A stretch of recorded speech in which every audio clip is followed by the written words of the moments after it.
Bienvenue et merci d'être là. Donc ça va être aujourd'hui la première séance d'un séminaire de l'école doctorale auquel vous appartenez. Le but en fait de ces séances, c'est de s'inscrire dans le contenu des formations qui sont délivrées dans un but de professionnalisation sur une thématique en fait qui a été initiée par Angélique en particulier, de géopolitique et connaissances internationales. Donc on va voir un certain nombre de choses peut-être un peu formelles aujourd'hui, en termes d'organisation, en termes de contenu des sessions, des séances. Éventuellement aussi, je vous dresserai une liste des horaires qui ont été pensés ou proposés. Et d'une certaine manière, le séminaire, je dirais de manière dure, ne commencera vraiment que la semaine prochaine en termes de contenu. D'accord ?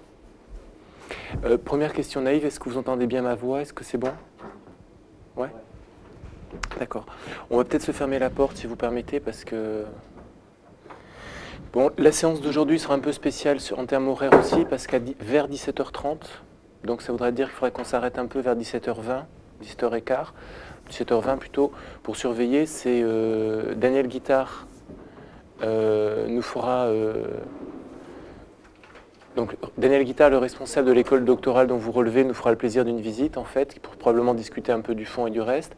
Donc on s'arrêtera le temps d'aller lui ouvrir la porte parce que l'accueil du laboratoire est fermé à partir de 17h et il risque d'attendre à la porte bêtement, quoi. Voilà. André Touboul a dit qu'il ferait peut-être une apparition, mais c'est pas certain parce que généralement ses agendas en fin de journée sont très overbookés, quoi. Bien. Alors le séminaire de l'école doctorale géopolitique et connaissances internationales que nous ouvrons aujourd'hui aura pour but de décrire les dimensions institutionnelles, techniques, géographiques et économiques des relations internationales. Ces quatre dimensions en fait, constituent ce qui fait la géopolitique et je vous évoquerai dans une séance, peut-être aujourd'hui ou peut-être la prochaine fois, un peu quelle est l'histoire de la géopolitique, d'où elle vient. Mais ce sera en fait plutôt des indications générales que je vous donnerai. Si vous voulez les approfondir en termes extrêmement techniques qui sont ceux réclamés par exemple pour les agrégations des universités en sciences politiques ou en droit public, je vous donnerai des indications bibliographiques ou livresques, mais l'intérêt pour vous, c'est de tirer des contenus, pas d'apprendre une matière venant d'une autre discipline, si je puis dire. Si vous comprenez cette idée-là. Je vous donnerai par exemple certaines sessions, si vous voulez, des principes de sociologie pour l'analyse des phénomènes internationaux, etc. Mais sauf si vous le demandez de manière explicite, ce séminaire n'a pas pour but de vous dresser une capacité pure et dure en matière d'analyse et de sociologie des relations internationales. Bien au contraire, en fait, l'objectif de vous décrire des choses qui soient institutionnelles, techniques, économiques et géographiques, c'est en fait pour vous aider à outiller vos futures carrières, vos futures recherches et après vos interrogations, je dirais, modernes sur le monde.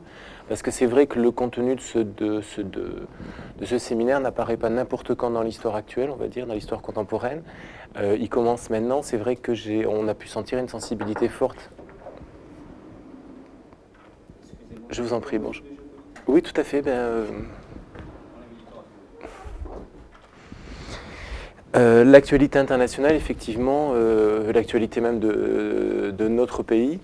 Oui, alors attention, il y a une caméra parce que installez-vous où vous voulez.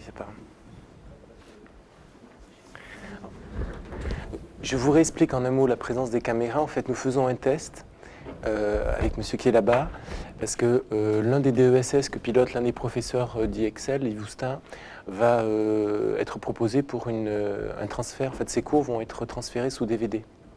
Donc on vérifie que ça marche, quoi.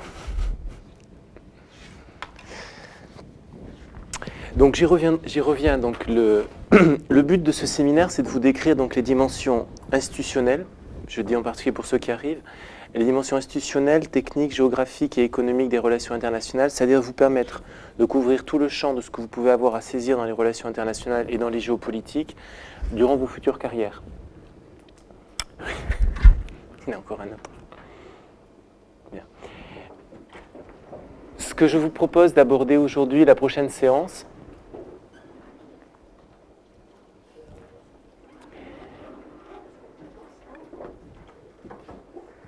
ce que je vous propose d'aborder aujourd'hui et la prochaine séance qui sera lundi à la même heure, à 16h30, c'est de voir un peu quels sont les domaines qui vous intéresseraient plus particulièrement, soit à titre personnel, soit à titre documentaire par rapport à vos travaux de recherche, soit à but professionnel suivant vos objectifs et vos destinations futures de carrière. J'ai pris une fois un exemple, je ne sais plus avec lequel de vos camarades, je crois que c'était avec vous, pour discuter effectivement du fait qu'on pouvait aujourd'hui, par rapport à vos trajectoires de chercheurs, de futurs universitaires ou professionnels, on peut mobiliser des programmations communautaires dans le but de construire des post-docs ou des travaux de recherche et de financement après l'obtention d'un doctorat, ce qui est quand même votre but premier dans une école doctorale.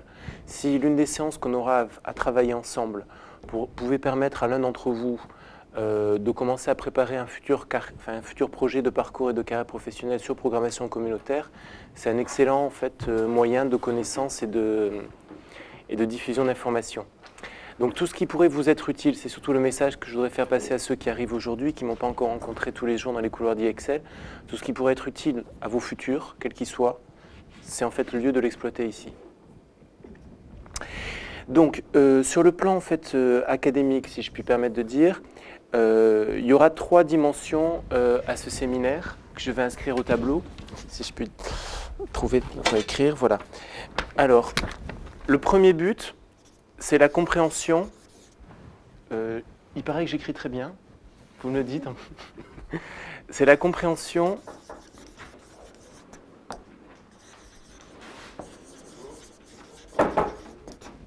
bonjour.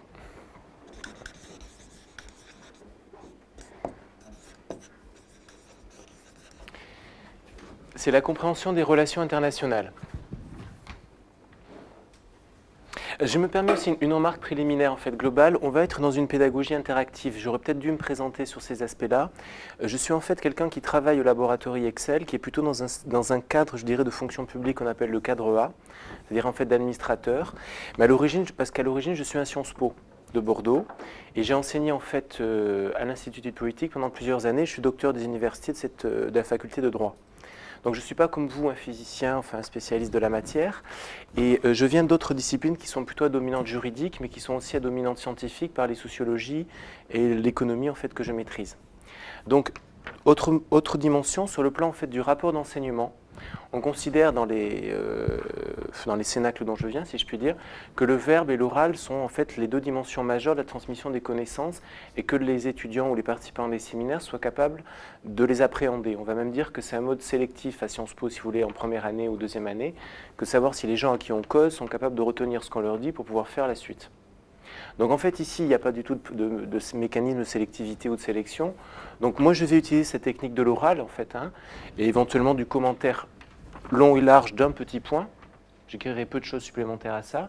Et donc ça veut dire pour vous que s'il y avait quelque chose que vous voulez voir repréciser, s'il y a quelque chose sur lequel vous voulez questionner, surtout n'hésitez pas, hésitez d'autant moins qu'en fait que le principe de pédagogie que je vais vous évoquer ensuite, qui est prévu pour ce séminaire et qui intéresse beaucoup M. Guittard sur le fond, ça va être la recherche d'une pédagogie interactive. C'est-à-dire qu'on va aussi chercher à voir de quelle manière vous pouvez ou non construire des exposés, des speeches, des animations, des co-animations de séminaires sur des dossiers ou des thématiques qui vous seraient particulièrement sensibles ou importantes ou qui vous intéresseraient, en étudiant aussi de quelle manière vous saurez être en mesure ou pas de trouver les ressources documentaires pour faire les exposés. Ce qui peut vouloir dire de ma part un engagement aussi à vous aider en amont pour finaliser les recherches de documents de documentation, et aussi un engagement en aval, c'est-à-dire qu'en fait, le moment où vous aurez à exposer quelque chose, à présenter quelque chose, vous serez épaulé par moi et non pas critiqué en fait. Ça va être donc en fait quelque chose sur lequel vous devrez intervenir si vous l'estimez nécessaire, et si vous avez des remarques aussi sur ces pédagogies actives du fait des trajectoires de formation que vous avez connues ou de celles que vous pratiquez, parce que je crois qu'en fait à peu près tous ici vous enseignez, non ? Non, pas tous ? Je peux demander ceux qui font des TP, des TD, combien ils sont ici ? D'accord, c'est quand même une majorité. Donc si par hasard il y avait aussi des questions de didactique ou de pédagogie qui venaient interférer, qui vous intéressaient, surtout n'hésitez pas. Donc le but de ces séminaires, de ces sessions de séminaires, c'est la compréhension des relations internationales. Alors pourquoi la compréhension des relations internationales et pourquoi ces 2 mots ? D'un côté compréhension, de l'autre relations internationales. La compréhension en fait c'est considéré comme l'axe majeur de scientificité des sciences humaines ou sociales. C'est un débat qui a eu lieu en Allemagne au début des années 1900, 1910, 1920, en particulier avec ce qu'on appelait à l'époque des philosophes, c'est-à-dire en fait des gens spécialistes de logique et d'empirisme, des sociologues et des statisticiens et des économistes. Il faut savoir que quand on vous parle des sciences sociales ou humaines, on vous parle généralement d'un très large registre de choses. Si vous allez par exemple dans une librairie, vous allez trouver classées dans les sciences dites humaines des choses comme la psychanalyse par exemple, ou d'un autre côté des choses comme les essais journalistiques, ou à d'autres niveaux des essais de psychologie vulgaire, etc. Ces choses-là ne sont pas considérées par les tenants de la scientificité de certaines sciences sociales ou de disciplines humaines comme des thématiques de science. Pour nous, qu'on soit bien d'accord entre nous, les sciences sont quelque chose qui répondent à des certain nombre de critères, dont des critères de cohérence interne, comme le dit toutes les épistémologies, et de production de résultats. Alors, si vous voulez, le débat, en fait, qui est issu du 19e siècle, en termes d'histoire des disciplines, n'est pas très neuf, de savoir si telle ou telle manière d'appréhender le réel est correcte ou pas. Les sciences sociales et humaines sont souvent réfugiées derrière des appareils statistiques, en fait. Un sociologue est d'abord quelqu'un qui sait lire des statistiques et qui sait en dresser des conséquences. Le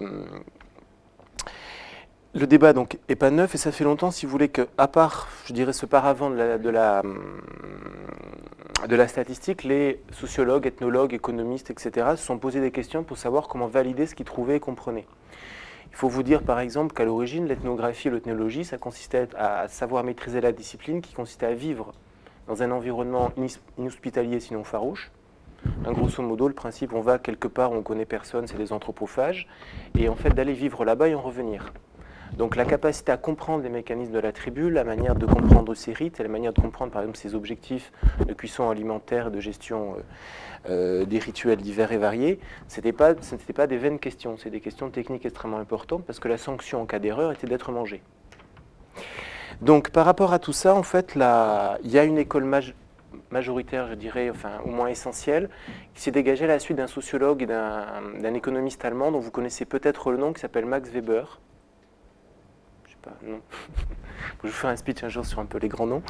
Et en fait, qui a développé quelque chose qui est une sociologie compréhensive.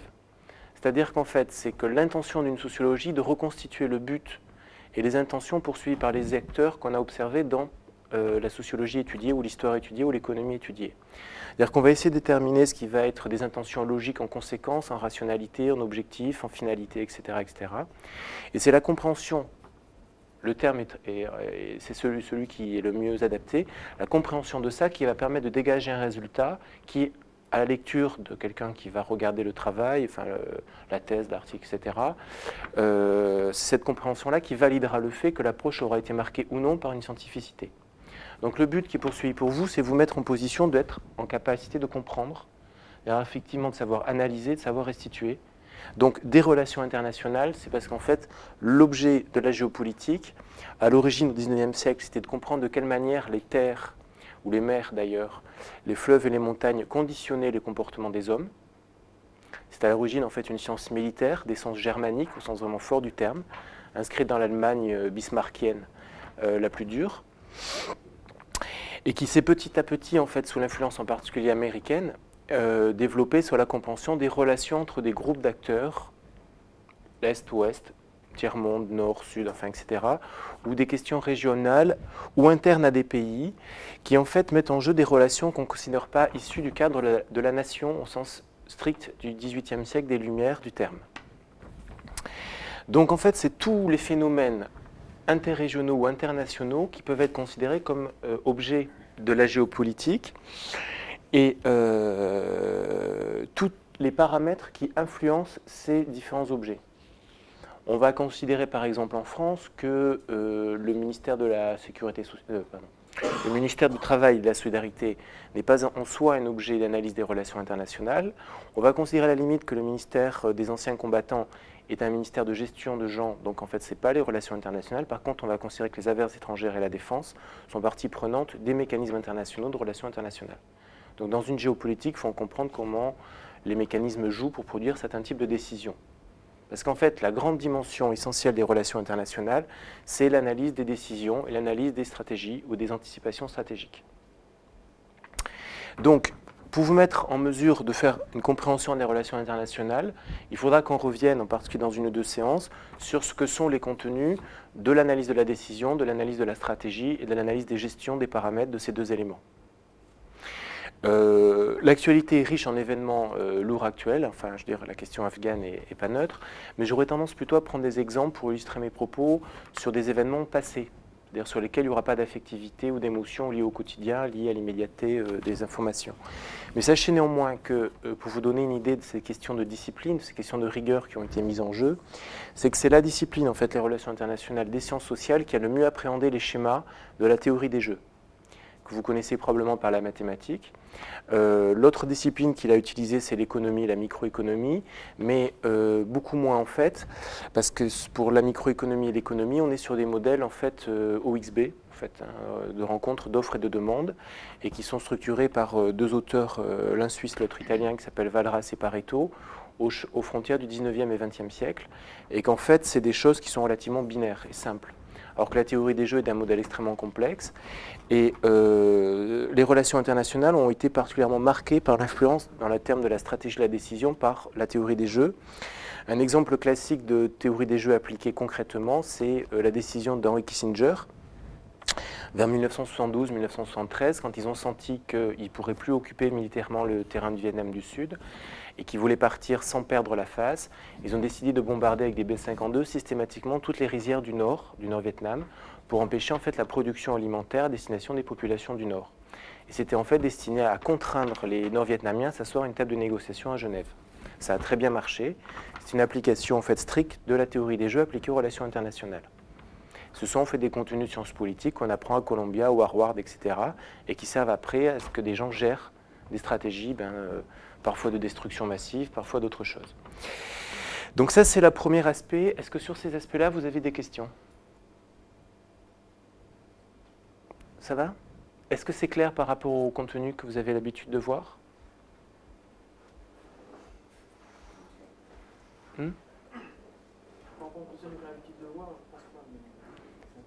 C'est intéressant. Bon, d'accord. Alors après, parce que vous allez voir, en fait, j'essaie de décliner les contenus en fait, qu'on allait aborder de manière de plus en plus basique possible. Hein. Ça, c'était un peu le grand chapeau. J'ai balayé plusieurs choses. Donc le premier objectif, c'est ça. Mais pour y arriver, justement, il faut que ce soit concret à vos esprits, parce qu'en fait, même pour être basique à vos systèmes cognitifs, quoi que ça vous parle de choses que vous connaissez. Donc le deuxième objectif, ça sera la connaissance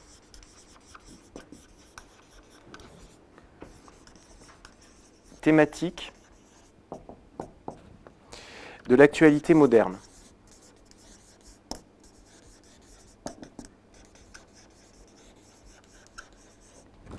Alors qu'est-ce que c'est l'idée ici en fait? C'est de vous dire que vous avez donc une place dans la société et dans le temps produisant en fait un contenu de doctorat, que vous êtes de jeunes salariés et que donc vous êtes en rapport avec le monde qui vous environne à la manière qui vous sied, qui vous correspond. Le but de ces séminaires en fait, véritablement, c'est sur des thèmes précis dont vous pouvez saisir les éléments qui vous intéressent, d'approfondir ensemble en fait quelles sont les données de connaissances qu'il faut connaître pour traiter correctement un thème. Que ce soit parfois des contenus, je ne sais pas moi, de démographie, de géographie, géologie c'est un peu plus rare, d'économie, des éléments institutionnels et politiques, afin en fait de grosso modo durcir vos connaissances sur les objets en question. Je sens que je vais faire appel rapidement à Thomas pour ça, parce qu'effectivement, on a dressé un certain nombre de listes de thèmes possibles. Et il y en avait quelques-uns sur le Congo, la Colombie, le Kosovo, la Palestine. Il pourrait y en avoir d'autres. Mais parce qu'en fait, Thomas, tu pourrais peut-être en dire un mot, avait trouvé des documents. Et en fait, le but du séminaire, c'était un peu de structurer les documents trouvés pour voir comment les expliquer. C'est ça ? Donc, je ne connais pas tous vos sujets de thèse, mais il peut se faire éventuellement aussi qu'il y ait des sujets qui soient...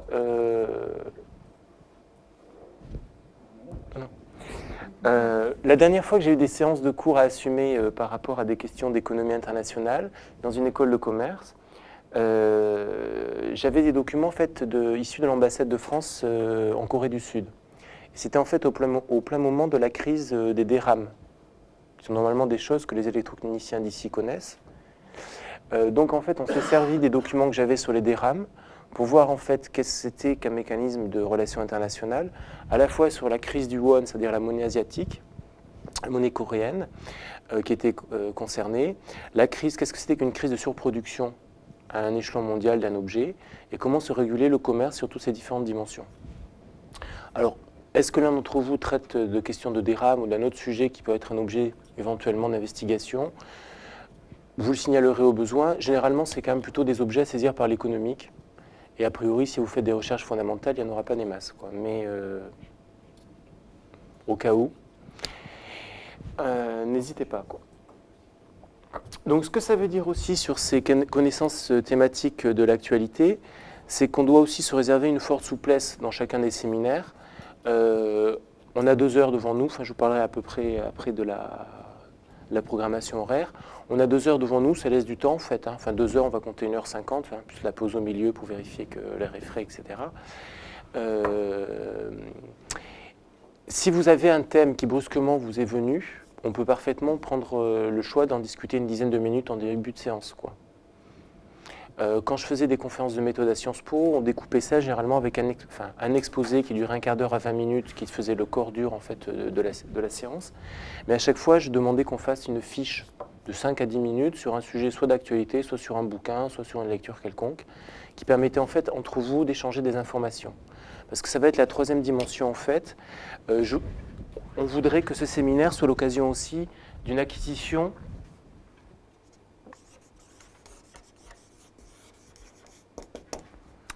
de techniques d'animation.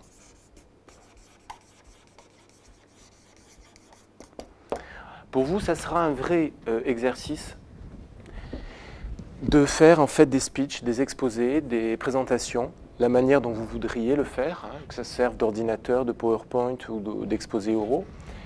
Ça sera un vrai exercice que de communiquer durant ce séminaire sur des thèmes qui vous sont a priori pas immédiatement familiers et sur lesquels vous aurez un petit travail à faire, hein, sur maximum une journée, hein, une après-midi ou un truc comme ça, pour en fait formaliser le recueil de documents et en fait produire le sujet d'exposé que vous pourriez faire. Et comme on est dans des séminaires, en termes de carrière, j'ai certes enseigné dans du supérieur, mais j'ai aussi beaucoup travaillé dans du privé. Et j'ai beaucoup eu à animer de séminaires. J'ai travaillé dans le conseil, c'est en fait un métier assez particulier. Où on peut parfaitement se trouver, alors qu'on se rend chez un client chez lequel on est déjà allé 15 fois, faire des trucs, je sais pas moi, sur les 35 heures ou des emplois nouveaux. Je pense à un truc, par exemple, sur l'habitat à loyer modéré, ça s'appelle un OPAC, c'est-à-dire un organisme de construction d'HLM. Et je me suis brusquement retrouvé dans un matin où je ne m'attendais pas devant une salle comme ça, remplie en fait du président du conseil d'administration, du machin, du truc, du bidule, de l'élu local qui était venu voir qu'est-ce qui se passait. Et en fait, la formation que j'avais reçue m'a armé, si vous voulez, pour de but en blanc, en 10 minutes, être assis là et puis pouvoir animer pendant 3 heures la séance.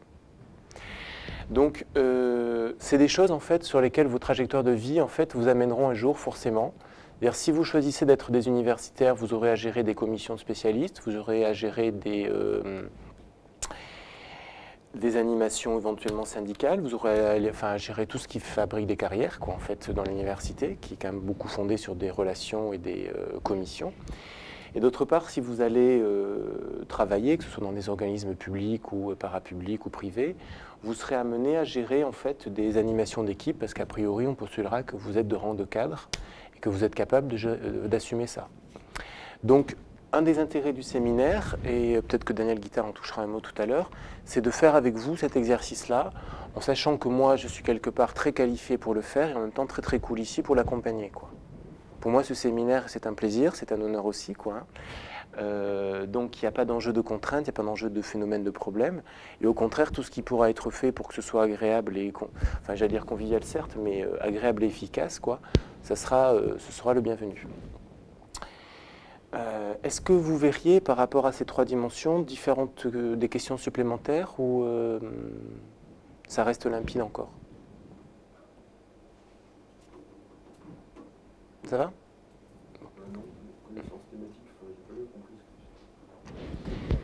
Bon, alors en fait, donc il y a la compréhension des relations internationales. Thématique, c'est pour désigner en fait un caractère appliqué.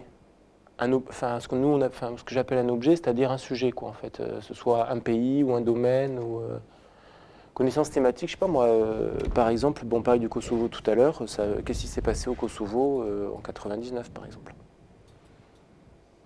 Et on va postuler que du résultat de la séance sur le Kosovo, tous les gens auront une connaissance thématique de l'actualité qui aurait été traitée.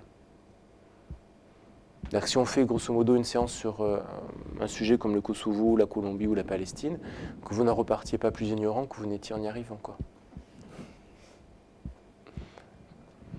Et éventuellement, ça permettra d'illustrer.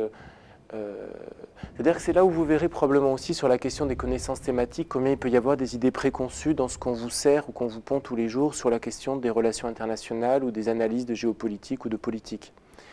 Souvent, quand on est issu de la sociologie politique et qu'on voit un commentateur journalistique sur une élection, sur un événement, etc., on tend à se gondoler, quoi. Parce qu'on voit une production du discours au lieu d'avoir une production d'analyse. Et dans cette production du discours, on voit aussi tous les manquements à la réalité qui émergent. C'est vrai aussi qu'il y a eu beaucoup de journaux, enfin moi vraiment rien du tout pour avoir contre, hein, je veux dire sur le monde diplomatique par exemple, qui est un sujet souvent traité, mais que j'évoque, enfin on pourrait aussi évoquer les pages, je sais pas moi, d'économie internationale du Figaro Magazine ou du Figaro, qui sont aussi des pages qui sont très documentées, qui assènent les points de vue, qui développent en fait des objectifs discursifs, mais qui sont très très loin de ce qu'est une analyse froide et mécanique en fait de relations internationales. La géopolitique est plutôt une discipline que je qualifierais de mécanique, c'est-à-dire effectivement on doit essayer de percevoir d'après quel vecteur, hein, grosso modo, des éléments de démographie, de sol, d'économie, de forme, de structure de population, de cohorte de population, sur quels éléments il va se passer quelque chose ou pas. Pour prendre un exemple immédiatement concret, il y a 1000 à 20 000 Pakistanais qui disent actuellement qu'ils veulent porter la djihad contre l'occupation américaine dans le nord-est de l'Afghanistan. Bon. Qu'est-ce que ça veut dire qu'il y ait 1000 ou 20 000 personnes qui vont franchir une frontière? Qu'est-ce que ça veut dire qu'ils soient équipés de telle ou telle manière? Parce qu'effectivement, comme je vous disais, c'est une discipline qui est une origine stratégique, donc militaire. C'est une discipline de nature froide, ça veut dire, donc si on sait s'il y en a 1000 ou 20 000 qui franchissent la frontière de telle ou telle manière, ça sera assez facile de déterminer quels sont les éléments matériels qui vont leur permettre d'aller de tel point à tel point. Et généralement, quand on sait quelles sont les conditions matérielles qui permettent à quelqu'un d'aller de tel point à tel point, on peut intervenir, puisqu'on est dans un cadre de guerre, pour anéantir ses moyens de locomotion, voire lui-même comme étant une capacité à bouger, quoi. On s'en occupe dans une autre dimension, c'est-à-dire qu'on s'en occupe, le pourquoi était prévu. C'est-à-dire qu'en fait, c'était parfaitement, enfin, avec des analyses de géopolitique, hein, on pouvait parfaitement prévoir qu'à tel ou tel moment, il y allait avoir effectivement une levée plus ou moins en masse dans telle ou telle partie de tel pays bien identifié pour servir à ça. Mais je crois justement que c'est ça aussi ce qui est du ressort d'une spécialité en fait en relations internationales, c'est de savoir quand on va dresser un plan de bataille, enfin global, de ne pas oublier de signaler que dans la petite case là-bas, il y aura un problème un jour à tel endroit, quoi. Et je pense que ça doit faire 3 semaines que ça a été prévu, que ça bouge un jour, quoi. Et il est fort probable qu'il y ait des frappes qui ont eu lieu là ou qui n'ont pas eu lieu là, pour justement accueillir la possibilité de les faire sur eux, quoi. Voilà. L'historique hein, quand même intime des relations internationales, et je dirais en fait là on est devant un public qui en est l'héritier, globalement, c'est quand même à partir du XVIIIe siècle la question des phénomènes de colonisation et des phénomènes en fait de mise en place d'expropriation des matières premières et des valeurs ajoutées à l'échelle du globe. Hein. La mondialisation, la globalisation sont pour vous des phénomènes neufs, hein, sont pour nos époques des phénomènes neufs, parce que leurs caractéristiques mêmes sont neuves. C'est-à-dire, grosso modo, la capacité des informations à circuler à l'échelle du monde, la capacité des flux économiques à être presque dotés de ce qu'on appelle d'un don d'ubiquité, c'est-à-dire de pouvoir être à peu près n'importe où, se matérialiser n'importe où sur la planète, et sur le fait aussi qu'on rentre dans une époque où il y a une conscience historique du fait qu'on est un globe, quoi. Jusqu'au XXe, XXIe siècle, ce n'était pas du tout acquis pour toute l'humanité entière de se considérer comme étant d'une seule entité qui soit le globe, quoi.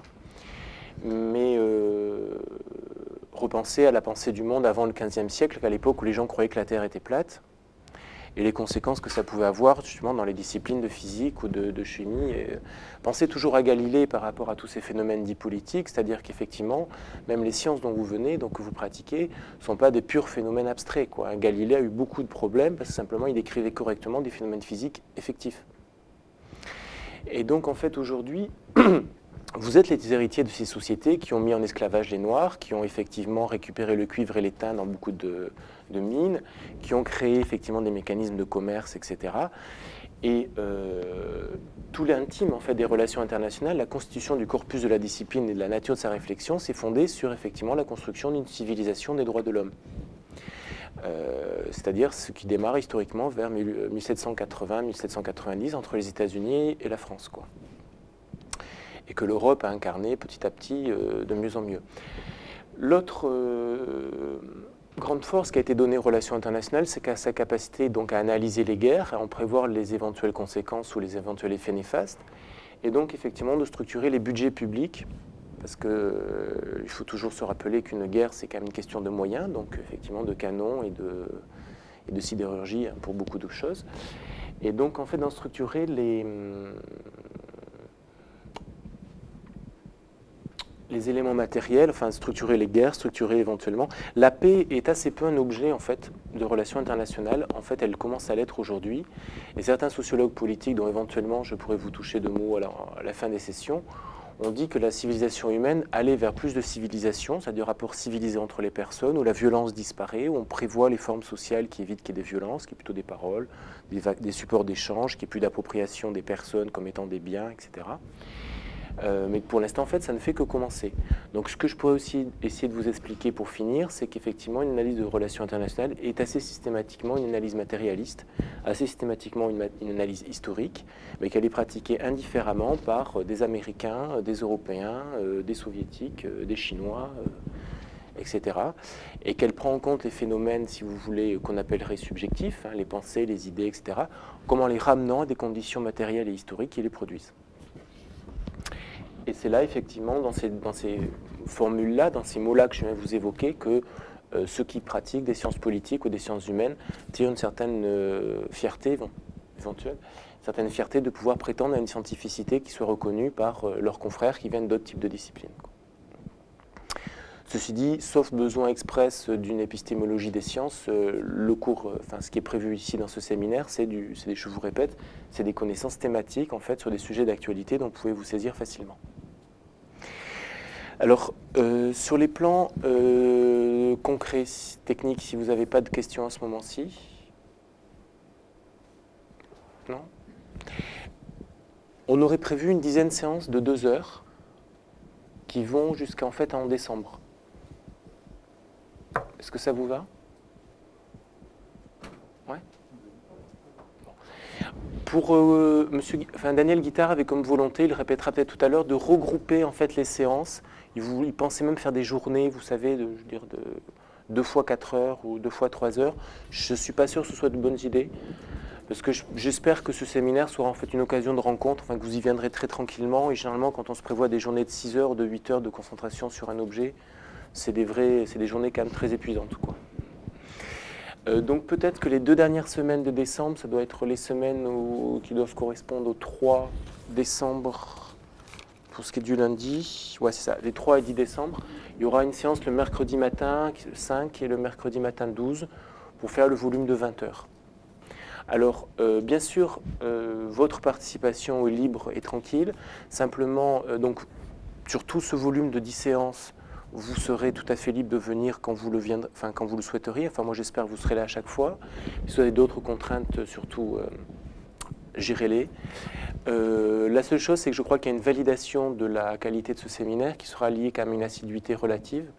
On pourra peut-être, entre nous, la séance prochaine, décider combien de séances serait bien d'avoir suivi pour plus ou moins avoir compris le contenu du séminaire. Je ne sais pas si on prévoit 10 séances, s'il y a quelqu'un qui vient à 7, moi je considère que c'est bon, quoi. Je ne sais pas comment ça se passe dans les autres séminaires, comment c'est sanctionné ou pas. Bon. Parce que derrière, il peut y avoir des enjeux en termes de formation professionnelle et de validation des acquis, qui sont des domaines en fait de la formation professionnelle, qui n'a rien à voir, Mais j'ai beaucoup travaillé sur les conséquences de la loi du 16 juillet 1971, qui en fait a créé les fonds de la formation professionnelle, qui sont d'énormes masses financières, et qui aujourd'hui sont beaucoup utilisés par l'université, en particulier par un professeur Gérard Demazo, pour effectivement développer et attester des compétences. Il pourrait être que souhaitable en fait que vous puissiez repartir avec un certificat de compétences parce que vous aurez suivi en tant que jeune salarié un contenu de formation qui vaut beaucoup plus que moi ce que j'ai pu voir pratiquer par exemple dans certains cabinets de conseil parisiens ou ailleurs d'ailleurs, où il y avait des gens qui faisaient 2 fois 30 minutes de soi-disant pseudo-formation à la compréhension des choses internationales et qui allaient après cracher des journées de conseil à 10 000 ou 15 000 balles en parlant de choses et d'autres. Voilà. Je crois aussi par ailleurs qu'on aura peut-être une certaine insistance sur la les programmations communautaires, la construction européenne, et qu'il est tout à fait probable dans le monde qui s'ouvre, surtout pour votre génération, que la capacité à montrer un certificat de connaissance en choses internationales, en connaissance internationale, puisse valoir soit sur le plan des commissions de spécialistes, soit sur le plan effectivement des recrutements privés que vous pourriez connaître.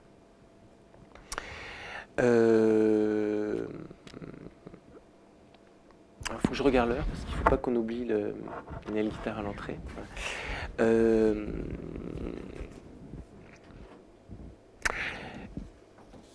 Les séances qui avaient été prévues sur des thèmes libres, je vous propose, sur lesquels vous pourriez être en capacité de prendre des exposés, ou d'en formuler de nouveau, je vous propose qu'on aborde ça la semaine prochaine, à moins que vous vouliez le faire tout de suite,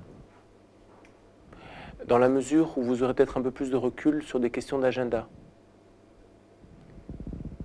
Je vais vous donner en fait les sujets prévus des 10 prochains, enfin des thèmes des 10 séances prévues, et vous pourrez peut-être réagir soit pendant, soit après pour dire si ça vous correspond ou pas. D'accord ? Bon, la première séance d'aujourd'hui, c'était de définir les objectifs de la formation. Donc je vous en ai dressé un cadre général. Je dois faire un petit document pour demain apporter au secrétariat de l'école doctorale. Je vous le ferai passer aussi, enfin on trouvera un moyen de le diffuser en mail, pour que vous voyez en fait quels sont inscrits sur papier les buts en fait qu'on poursuit ici, quoi. Cependant, il y aura Daniel Guittard, donc qui doit venir vers 17h30 tout à l'heure, qui sera là aussi. Je pense qu'il serait bon que vous puissiez lui poser des questions ou lui émettre éventuellement des remarques sur les objectifs de la formation des séminaires de l'école doctorale, parce que c'est lui quand même qui en est le responsable, qui a les cordons de la bourse et qui a le rôle en fait d'interface, soit avec le rectorat, soit avec l'université, soit avec la présence de l'université, pour faire améliorer ou pour valider certains éléments de la formation. Ou des formations que vous voudriez réclamer d'ailleurs. J'ai une seconde, je vais permettre un test. Christian, c'est bon au niveau son, image? Ouais. Pas de problème. Ok. Donc, séance de la semaine prochaine, en fait, je me proposais d'évoquer avec vous, en fait, qu'est-ce que sont les théories et principes des relations internationales, et de vous donner quelques éléments de sociologie politique à ce sujet.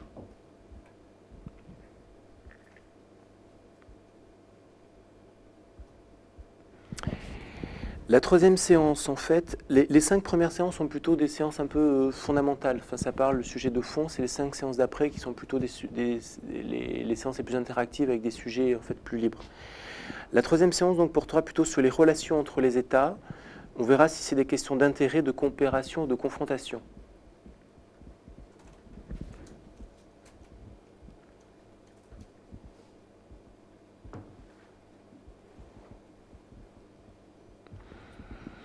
La quatrième séance, ça porterait plutôt sur les acteurs institutionnels des relations internationales, c'est-à-dire qu'en fait, ce qu'on appelle les acteurs institutionnels des relations internationales, ça s'appelle ONU, OTAN, c'est tout en fait les choses qui ne sont pas des nations, mais qui regroupent différentes formes, qui permettent différentes formes de regroupement, qui permettent d'agir sur ce qu'on appelle la scène des relations internationales. Donc ça sera sur les acteurs institutionnels des relations internationales, et je vous proposerai de vous donner aussi quelques éléments de droit constitutionnel, pour savoir comment s'armature la logique de discours et de pratique des gens qui sont dans les relations internationales au niveau des acteurs institutionnels.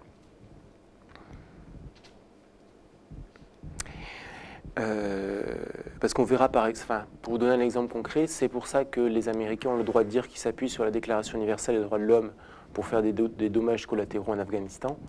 Et c'est pour ça que effectivement, les partisans d'Oussama Ben Laden restent totalement illégitimes à faire quoi que ce soit partout, quoi. Ça s'appelle un ordre public, ou un ordre politique. Et on verra aussi quels sont les éléments logiques issus de l'histoire qui permettent que ça a un sens aussi par rapport à pas mal de choses, quoi.